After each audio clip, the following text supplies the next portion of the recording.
Le déménagement des pompiers de Bergerac, 10 ans qu'on en parle. Si le projet est enfin validé, leur caserne, actuellement située en plein centre-ville, devrait être déplacée ici, sur la zone des Sardines, au niveau de la rocade sud de Bergerac.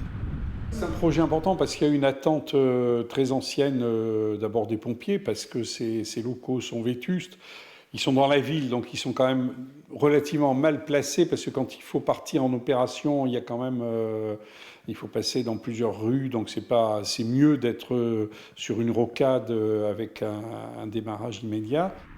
Sur les 38 communes de l'agglomération, toutes ont donné leur accord, sauf une, Saint-Georges-de-Blancanais. Ce village de 226 habitants est situé dans un territoire forestier propice aux feux de forêt. Et même si son maire se dit favorable à une nouvelle caserne, pour lui, un déménagement sur la rocade sud de Bergerac n'est pas approprié. La rocade, à partir de 5h de l'après-midi, 17h, elle est saturée. Donc pour notre massif forestier, l'intervention des pompiers avec une caserne située aux Sardines, bon, à la limite, ça ne me dérange pas trop, mais ça éloigne les interventions de notre commune.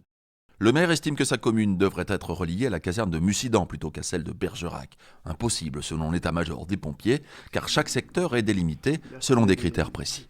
Et qu'est-ce qui fait que l'on délimite ce secteur? C'est qu'on prend en compte plusieurs paramètres, les paramètres de desserte routière et surtout la présence ici à Bergerac de sapeurs-pompiers professionnels ou volontaires postés H24, ce qui n'est pas le cas des autres centres de secours autour. Donc on a un gain de temps qui est important en matière de prise d'appel et de départ des secours de Bergerac par rapport à tous les autres centres de secours qui sont autour. Le maire de la commune évoque une autre raison pour bloquer le projet, un manque d'informations sur le budget. Bref, une autre réunion est prévue le 20 novembre pour trouver une solution.